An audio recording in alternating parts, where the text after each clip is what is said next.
Ram, Jai Ram, Jai Jai Ram.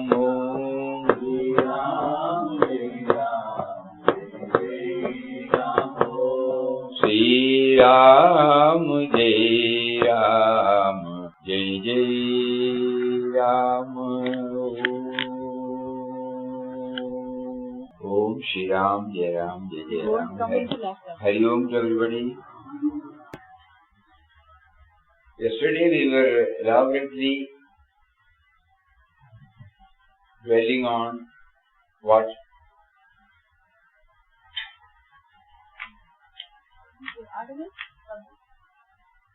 Everybody has forgotten? There was a beautiful prayer, na? Mujhe सब कुछ दिया. Everybody has forgotten. So what is poem?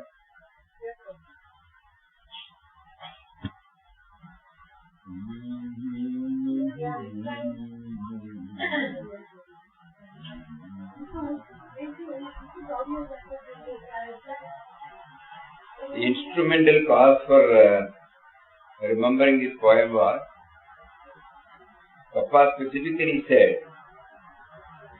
that ultimately we should know that sadhana is to know that by sadhana we cannot achieve anything. It's a paradoxical statement at our level. But then when we apply our mind more deeply, we come to understand that so long as the sense of individuality is there, the doership is there, sadhana has to be there. And sadhana is ultimately to know that we are not there. Sense of individuality is not there. So the moment the sense of individuality phases by itself, we have reached. That is why it is not a journey as such, though it is called an inward journey. Because in an outward journey, there is a point A to point B, the destination to be reached. But here there is no destination, A to A, The starting point is the ending point. So when the starting point and the ending point is same, how can there be a sadhana? But to realize, to reach that stage, we should know. He said we should see the utter powerlessness. That means the last vestige of me and mine should go. So we should feel utterly helpless. Powerless. So even to say all these things we need is power. Even to pray we need his power. Even to remember him we need his power. When that being the case, how can we call it as a sadhana? Until we reach that stage, we have to do so many such exercises by which we try to efface. That is why Jnaneshwar Maharaj said, first surrender and then chant. We have not been following that formula so far. We thought one day the chanting will take us to that. No doubt, the chanting has taken to that stage where we know that first we have to do the surrender. If chanting was not taken up, we may not know at all. So in that connection, the beautiful poem came up. मुझे तुमने दाता बहुत कुछ दिया है, तेरा शुक्रिया है, तेरा शुक्रिया. Oh beneficence, you have given everything unto me. I am deeply grateful to you. If I were not such a recipient of thy abundance, I wonder what would be my state. You have made this living possible in your own mysterious law. I am deeply grateful. If I were not such a recipient, what would have been my state? All help comes by your relationship in the wilderness as well as the wandering of the life. Because I am never alone. Even in the wilderness, you have not left me. You are still within me, guiding me, protecting me. Even though I don't recognize, I don't acknowledge. That is the beauty. Whatever I have received is only from you. I am abased of myself because I have done nothing. But my existence depends on your grace, unconditioned. You have not put any condition. I used to put lot of condition. In my foolishness, I will say that I will offer this to you if you fulfill my desire. I will go and have my head shaven if this particular one is fulfilled. Like that, I used to do that. But you never impose any conditions at all. I have given nothing but being a recipient. I have given you nothing. Right from day one of my entry to this day, I have not given you anything, but you have been giving me. One is thankful to you again and again for each and everything. As everything is yours, there is nothing left to call as mine. Everything is taken only from you. Nothing remains as me, and you are the master of everything. You grant everything, and everything subsists in you only. I am deeply grateful to you. That is the one I have to offer. Yes, you are right. The only thing I feel I have is my ego. Later on I find out even the ego is a gift of yourself. The moment I come to know that the ego is the one which prohibits me, limits me, prevents me from knowing your existence within me,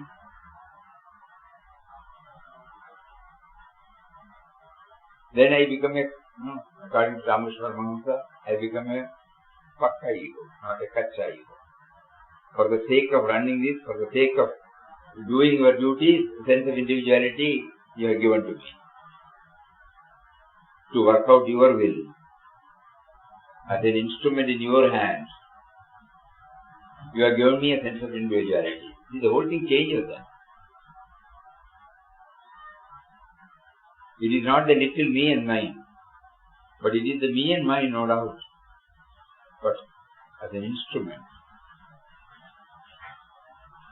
How do we differentiate? How do we know that this is pakka ego or kacha ego? Pakka ego is fully bereft of any vested interest. Nothing self-centered in it. Everything is from the universal standpoint, nothing from the individual standpoint. And until he decides, he makes us to lead an embodied self, apparently creating a sense of individuality. Just like all the Mahatmas. They continue to be individuals also, even after scaling the heights. But their individuality and our individuality is totally different. There everything is related to universal, not individual. And free from vested interest of any kind. Zero selfishness, zero self-centeredness. But the self is there. So this is a very important factor in our life, in our spiritual journey. This is the main thing. I would say this is the vital thing. This is the main thing. Our attempts to feel that He is within us, He is the force behind all our thoughts, words and deeds. We are all striving to become aware of this. This is the most vital aspect in spiritual life. So on that point, we were also sharing some thoughts of Papa and other Mahatmas. Question to Mataji. What dhyana did Mataji do? Mataji, Papa taught me to meditate on his Nirguna Nirvikara Swarup. He had warned me right at the outset not to meditate on any name or form, but grab hold of the nameless, formless aspect of Papa if I wanted to attain real Ramdas. So, my meditation was on the nameless, formless aspect of Ramdas. In a small book in Krishna Bhai, the journey has been beautifully brought out by Papa himself. Papa wrote that book.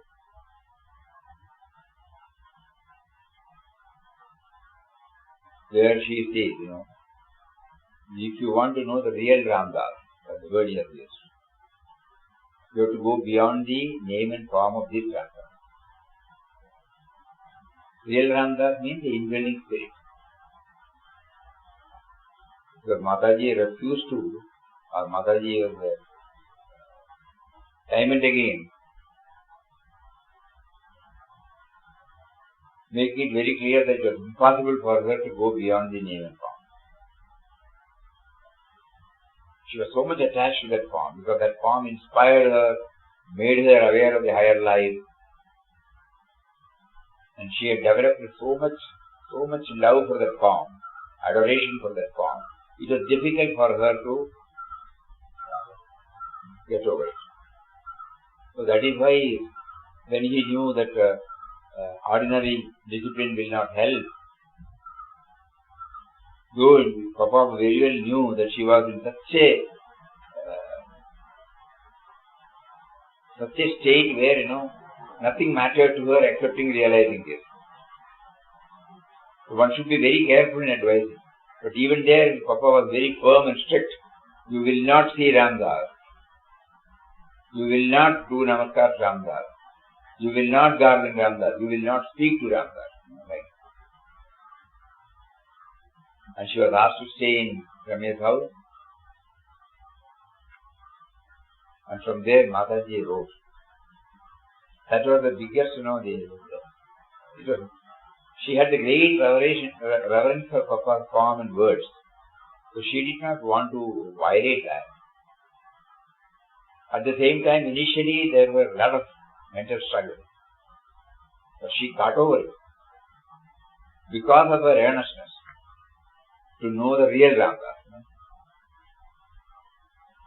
Previously she was attached to the form, so that was preventing to know the indwelling reality.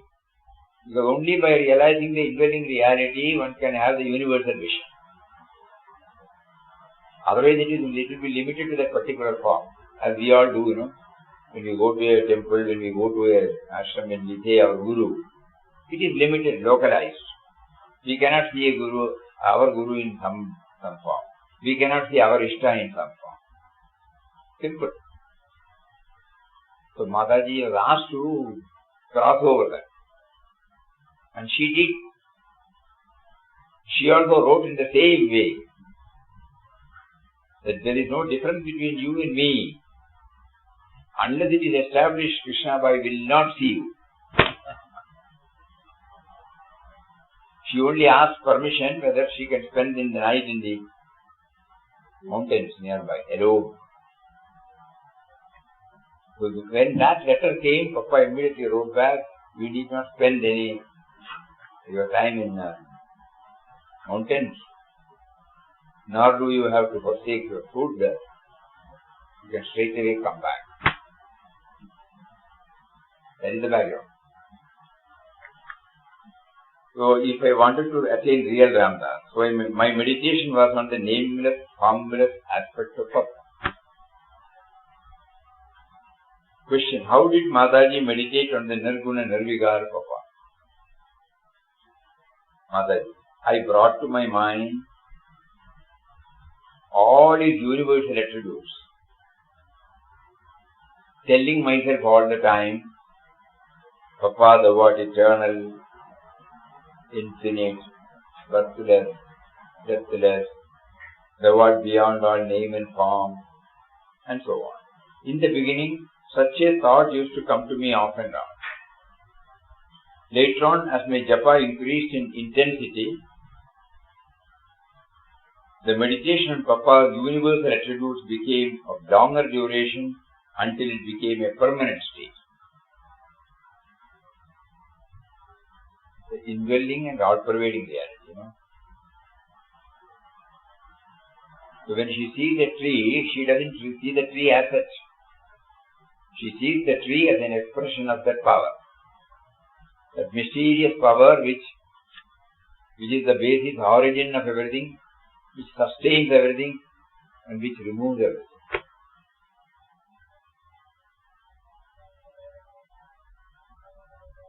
That is the universal aspect.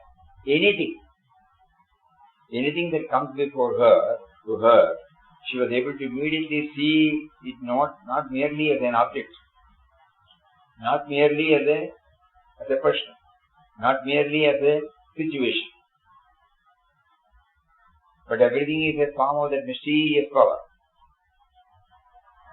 Either the creative power or the preserving power or the destructive power. The mysterious power exhibits in these three forms. That is why when he drafted the universal prayer for us, he mentioned that right from the beginning. O Lord of the universe, O Creator, Protector, Destroyer of the world. All creations have these three. They are subject to these three. Creation, preservation and destruction. So these are universal attributes. Question. Was there any particular murti that Mataji brought to mind in order to develop concentration? Very important. People may not know. Mataji said, no. I brought only Papa's divine attributes. I always remembered Papa's warning not to dwell on any murti puja, lest I should stagnate and remain at that stage only, without going any higher. Papa had told me that I should rise beyond all concepts of name and form, even of the Guru, if I wanted to attain the real Ram. How clear she was. Papa had told me that I should rise beyond all concepts of name and form, even of the Guru. Name Mrityushalkha, Name Jati Veda, Pitaneva, Meneva, Matanya Janma, Na Bandhu, Na Mitram, Guru Naiva Shishya, Chitananda Rupam Shivoham Shivo. Nirvana Shankam Swami Adi Shankara brings it out. These are not very clear. He used to sing. Textual meaning we can understand. But when we go through Mataji, it becomes clearer and clearer. I should rise beyond all concepts of name and form, even of the Guru. Though the Guru was responsible, instrumental in reminding me, making me aware of a higher life, even that Guru has no place there. Vinobaji put it bluntly, then Guru becomes a hindrance. So if I wanted to attain the real Ramdas, of course, before I came to Papa, I used to do a lot of Murti Puja, and that brought me to Papa. So nothing is irrelevant. At some stage, these are all necessary, these are all needed, but after that stage, we should leave it. That is the message. But somehow, immediately after Papa dropped the body, when she wrote a very detailed letter addressed to Papa and which appeared in the vision, she clearly mentioned that in the ashram there should not be any Murti Puja and there should not be any ritual. Reason also she has given. I got stuck. So Papa wanted not anybody to get stuck there. Not that it is bad. Not that we get stuck there. The eternal Papa, whom we have to attain, is complete void. The inward journey starts here. Up to that, of course, we can go anywhere. Now the inward journey starts. The eternal Papa, Papa means she says in Almighty, the indwelling and all-pervading reality. Whatever we call it as God, anything, awareness, is complete void. Nirvana Shilgamanu, the name, whatever Shankara said. Not this, not this, not this, not this, not this. No?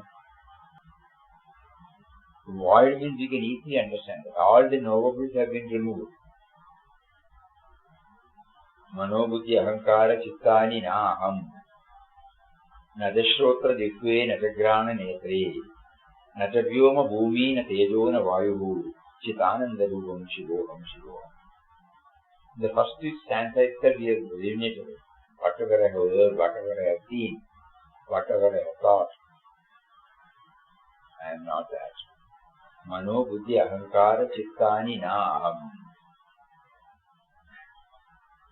Na tashrotra dikve, na jagrana netre, na vyoma bhuvi, na tejo na vayuhu, chitananda rupam shivo. So all these things are removed, then what remains? That. But something is there, na?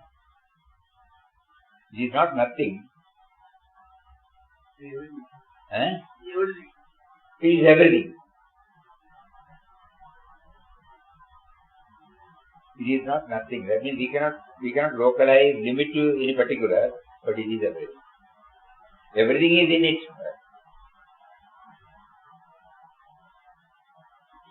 Only an inward journey can understand this. The emptiness we see around us, the empty air in which we move our hands, Mataji demonstrates. That is Papa's true quality. Even if we read years together, if it is not supported by inward journey, it will never become clear.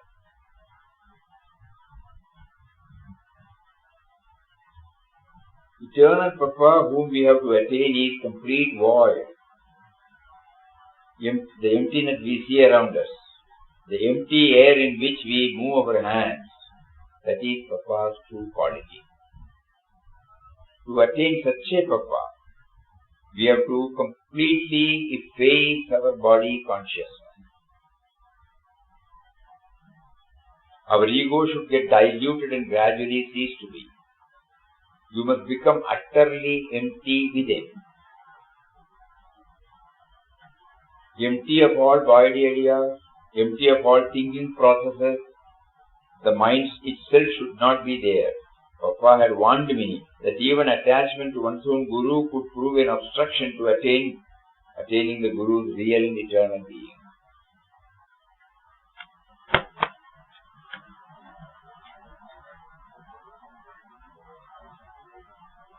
So when we are talking about inward journey, this is what the Mataji wants us to do by sharing her experience.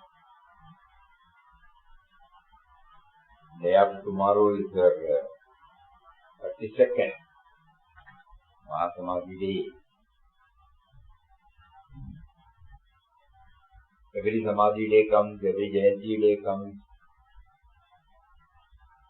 All these days we try to intensely think about something that attracted us towards her.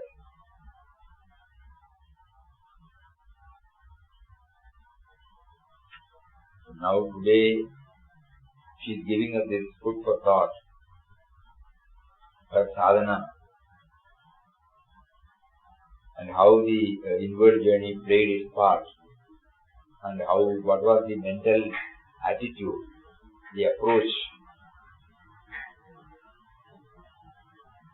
Because Mataji, when she was in her body, she used to bring this word Papa many a times every day. Most of the devotees could not understand what she really meant. So every time she tried to clear it, which we later on come to know through Shuddhanandaji's Divine Mother, the records.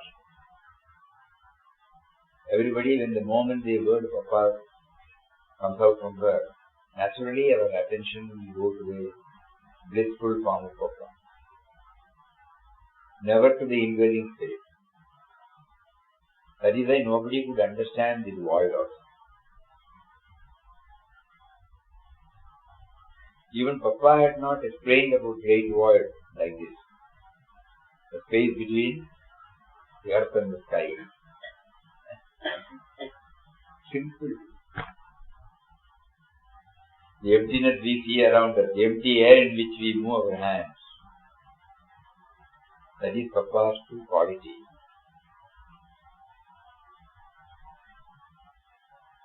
So we now pray to her. You tried your level best to touch and kindle all these aspects in her. We failed to understand.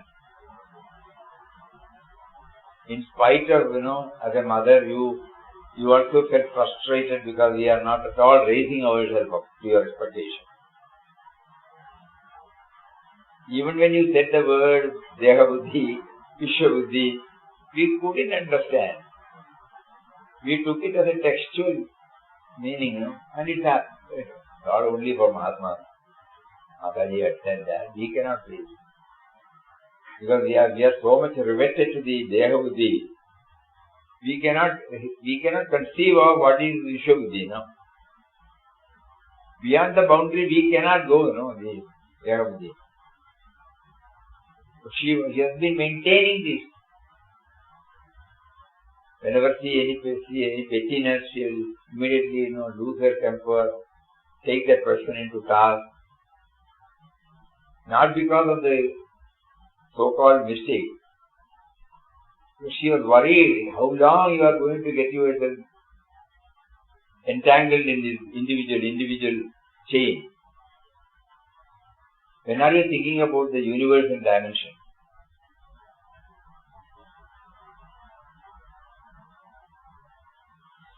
So on the 32nd Samadhi day after tomorrow when it comes, we will try to dwell more and more on this aspect of Mataji,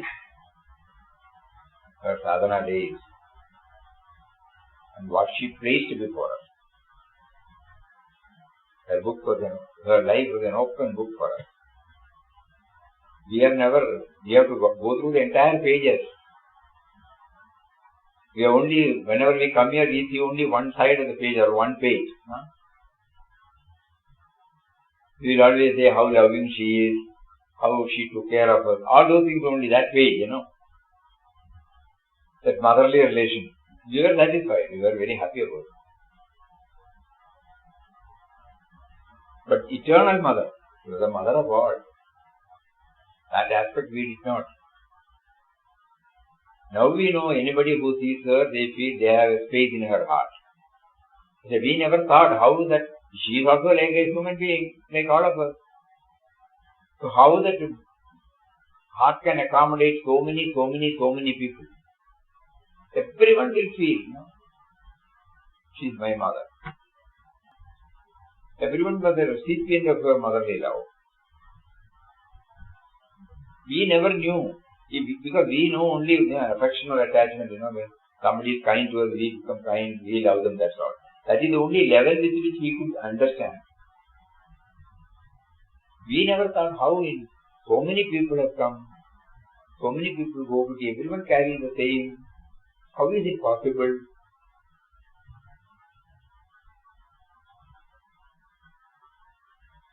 We never bothered to go deeper into it.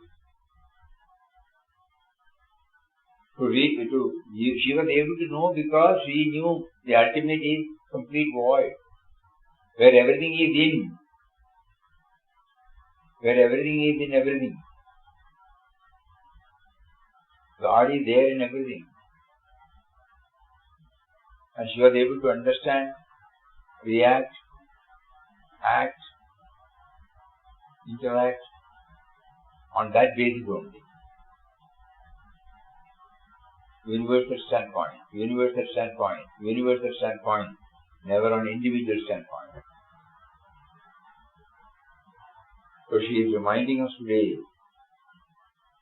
the eternal Papa whom we have to attain is complete void. The emptiness we see around us, the empty air in which we move our hands, that is Papa's true quality. To attain such a Papa, we have to completely efface our body consciousness. Our ego should get diluted and gradually cease to be. We must become utterly empty within. Empty of all body idea, empty of all thinking processes. The mind itself should not be there. Papa had warned me that even attachment to one's Guru could prove an obstruction to attaining the Guru's real eternal being. Then words of Pujya Swami. They are all trying to understand the inward journey. This particular issue of the vision for the mass is concentrating on the inward journey, and these are all the articles that will appear there. Let us see what Swamiji says. The purpose of chanting the mantra is to make the mind free from all other thoughts. That means by chanting, suppose if we do something and chanting, no. The purpose of chanting the mantra is to make the mind free from all other thoughts. So we as sadhakas should be very careful.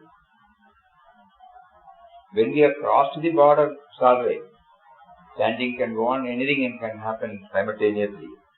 But initially, until and unless we reach that level, that means we are chanting the name only for arresting all dissimilar thought currents in us. Will it not be better when we chant, we only chant, no other thought, no other activity? Otherwise, how can we read?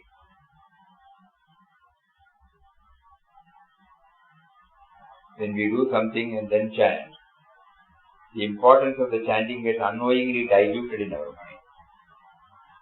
Not that we mean anything bad, disrespect towards the mantra. Or when we may chat,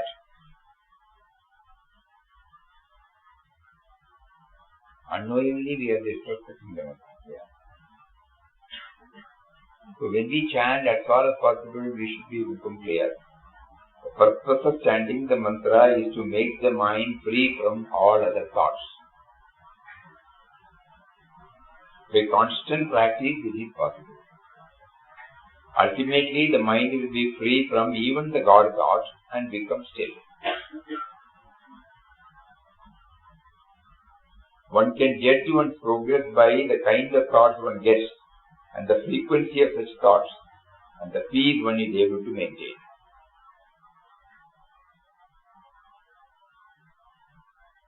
What type of thoughts come up when I chant? Then I will be able to judge. Ultimately, those thoughts should end. Still, there may be some supportive thoughts, which are initially beneficial. Even that has to go. But instead of something else, supportive thoughts. Something about sadhana, something about Guru, something about the sound, something about the shloka. All these are supportive, no doubt. It has to go, agreed. Then the next one he says is frequency of such thoughts.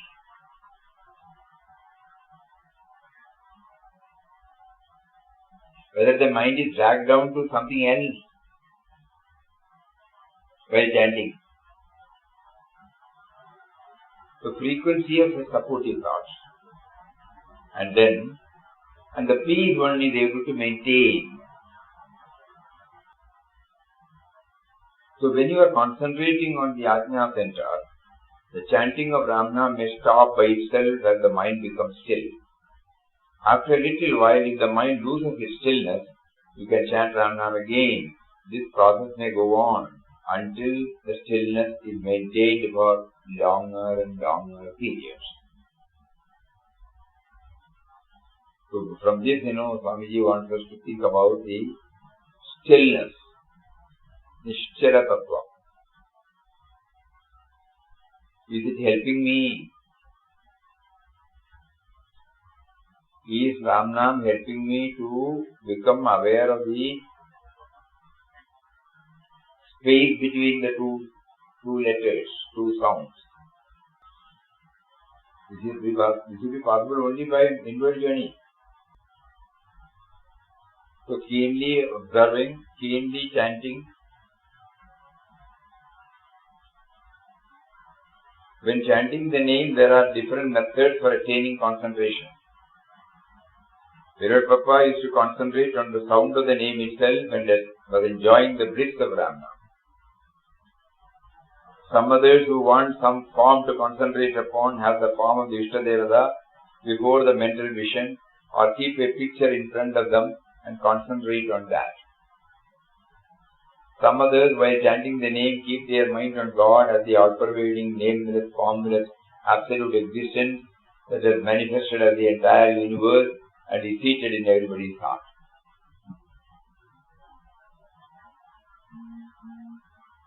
You are free to choose any of these methods and follow it.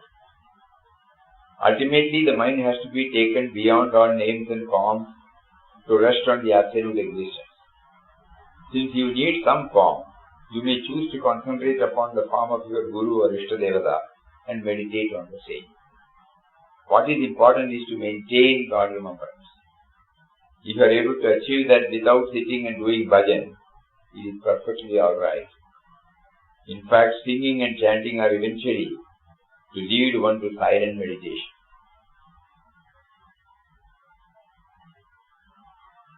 Singing and chanting are eventually to lead to silent meditation. Yesterday also we found, we heard somebody singing. Accompaniment was also very nice, soothing. But if we don't go along with the meaning, the real purpose will not be served. The other one at the superficial level, at the surface level, it will be enjoyable, no doubt. A soothing, pleasant experience will come.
Now, nice, very nice to hear.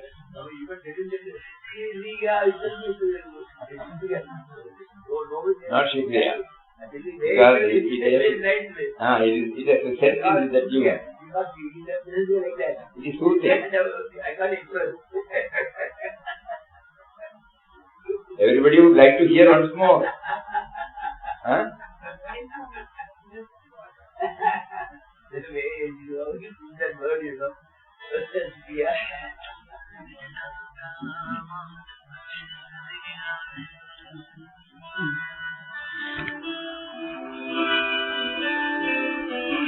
तुमने दाता बहुत कुछ दिया है तेरा शुक्रिया है तेरा शुक्रिया है मुझे तुमने दाता बहुत कुछ दिया है, तेरा शुक्रिया है, तेरा शुक्रिया है।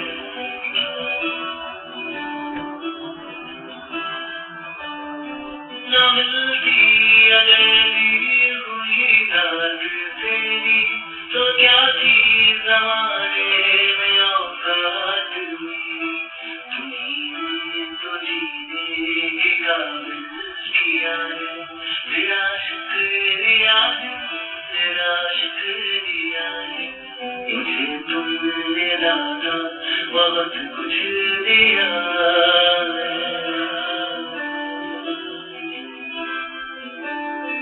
मुझे सहारा तेरी बंदगी का है, जिस पर गुजारा मेरी जिंदगी का। मिला मुझको जो कुछ तुम्हीं से मिला है, तेरा शुक्रिया है, तेरा शुक्रिया है। मुझे तुमने दाता बहुत कुछ दिया है।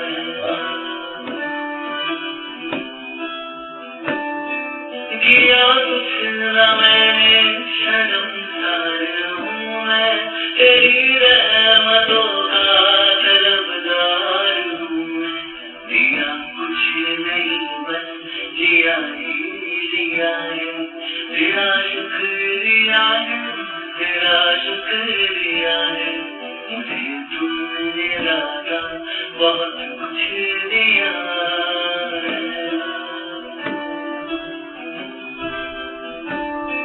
मिला मुझको जो कुछ बदौलत तुम्हारी, मेरा कुछ नहीं सब है दौलत तुम्हारी।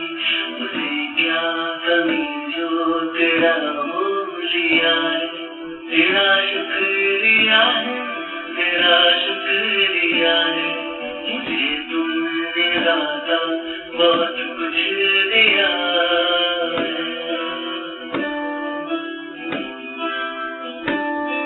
मेरा ही नहीं तू सभी का है दाता, तू ही सबको देता, तू ही है खिलाता।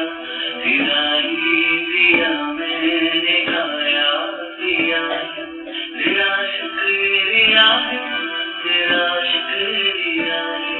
मुझे तुमने दाता बहुत कुछ दिया है, तेरा शुक्रिया है, तेरा शुक्रिया है। मुझे तुमने दाता बहुत कुछ दिया है।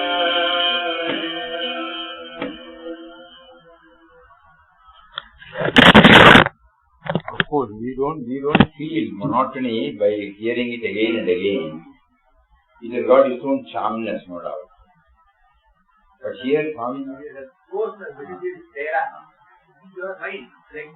that will come only when we travel with him.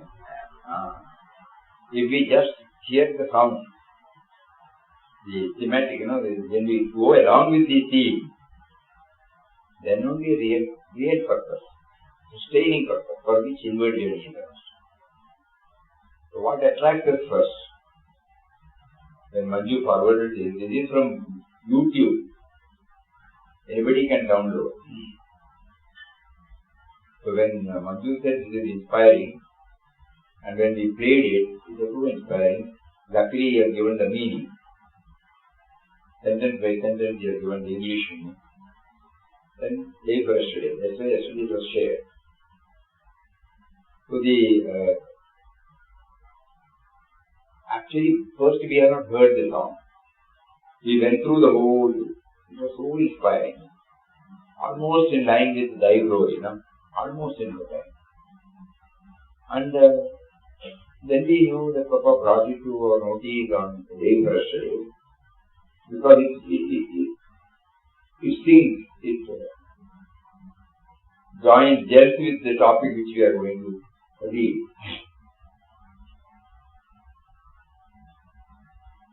Then we heard. Then the problem was how to connect up yesterday. We tried. There was no possibility of simultaneously hearing this, but somehow we were able to get it connected and And the idea is, when Swamiji says that Nam chanting and bhajan should ultimately lead us to stillness. When he says, what is important is to maintain God remembrance. If you are able to achieve that without sitting and doing bhajan, it is perfectly alright. How do we know?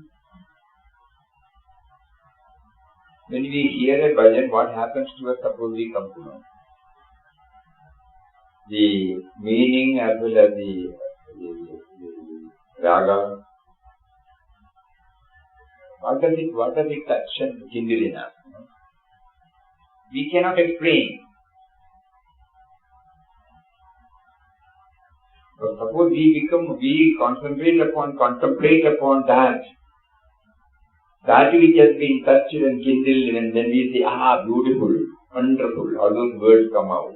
What is that? We cannot. But suppose we become aware of that, then probably we may be able to have the same experience. Because we know this has not come from anywhere else, it is there. This particular bhajan or a particular meaning or a particular raga was able to uncover something, and we immediately got touched within this. That is what Swamiji means here.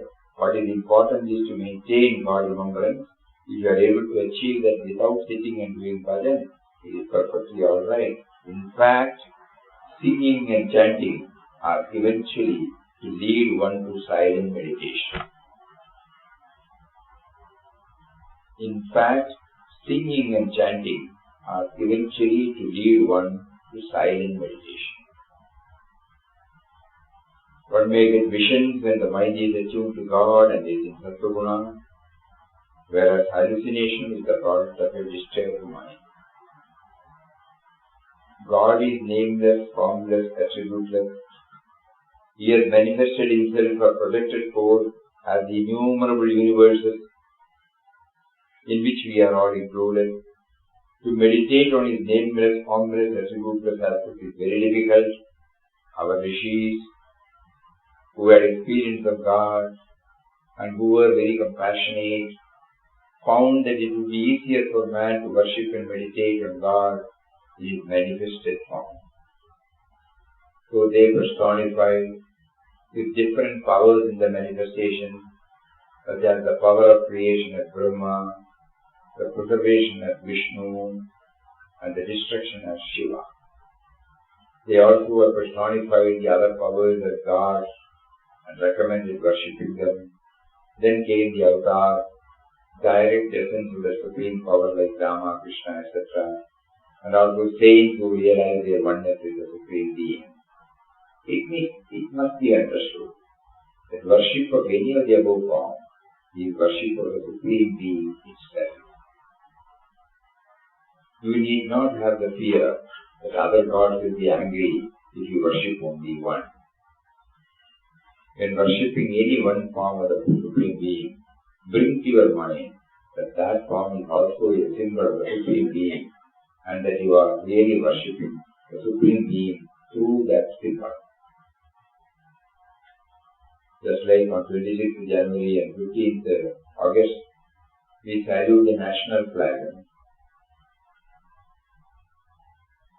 We are not saluting a piece of cloth. Symbol. It represents our great nation. So we offer our respect, our great gratitude for this great nation to symbolically. So when worshipping on any one of the forms, bring to your mind that the form is a symbol of the Supreme Being, and that you are really worshipping the Supreme Being through that symbol. If you take to the chanting of God's name, any name of God constantly, your mind will get purified and you will gradually be able to understand things clearly, and all your doubts will be cleared from within, finally making it possible for you to realize the truth. This Swamiji is giving from his own experience because he was told by Papa at the beginning that whenever you have any doubts, you should know that you have not properly channeled Rama. So he had to go every now and then. Not that doubts were not there, not that conflicts were not there, not that struggle was not there.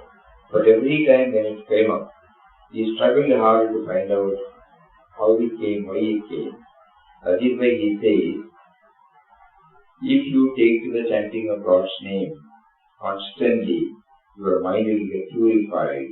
You will gradually be able to understand things clearly, and all your doubts will be cleared from within. Finally making it possible for you to realize the truth. So, again, a quick recap.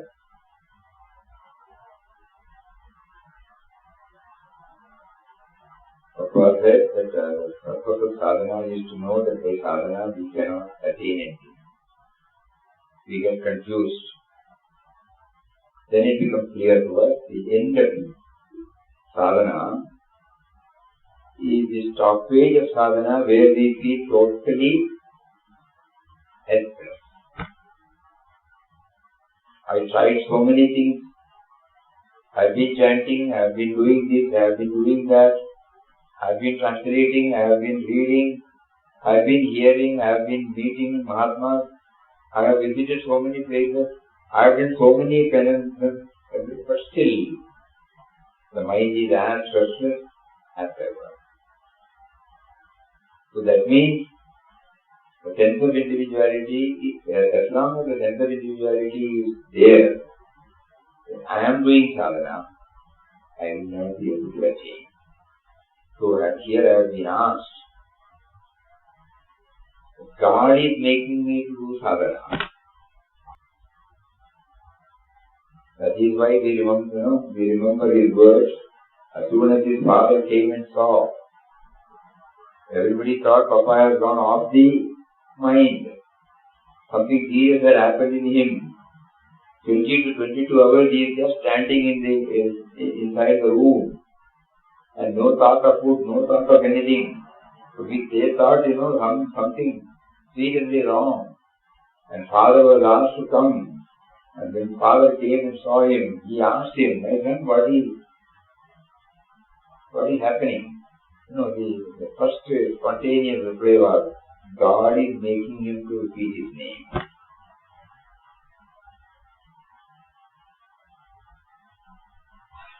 That gives us the answer. So therefore, I am not repeating. As long as I am repeating, I feel I am repeating, finished. So sadhana is to know that even the way sadhana is done because of him. That is why we said it is purely an inward journey, and in an inward journey there is no starting point and ending point. In an outer journey there is a starting point and an ending point. That is called journey.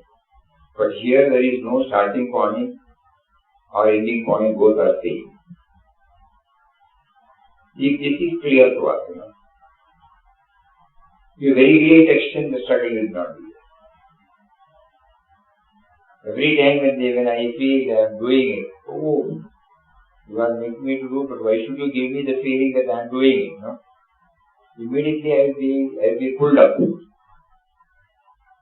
So that was the purpose. And we went through Mataji's article. The inward journey is a must. In inward journey, all these factors will be supported by so many ways. And Mataji introduced us a great voice, how to move from the individual level to the universal level. And when in Swamiji's words, he said Nama chanting and bhajan should ultimately lead to stillness within. What is important is the stillness. That should not be lost sight of. So let us try to retain as many as possible, assimilate as many as possible, and try to integrate it with our life so that our spiritual journey becomes faster and faster.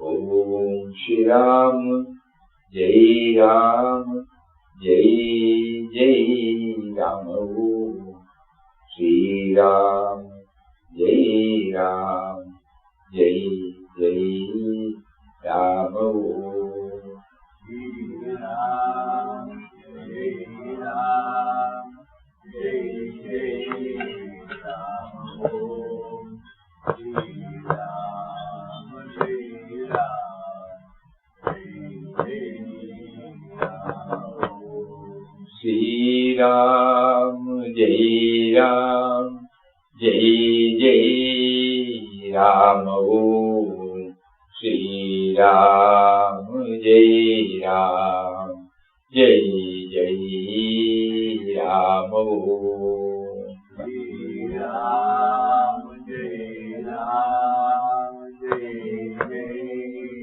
Ram ओम श्री राम जय राम जय जय राम ओम श्री राम जय राम जय जय राम ओम श्री राम जय राम जय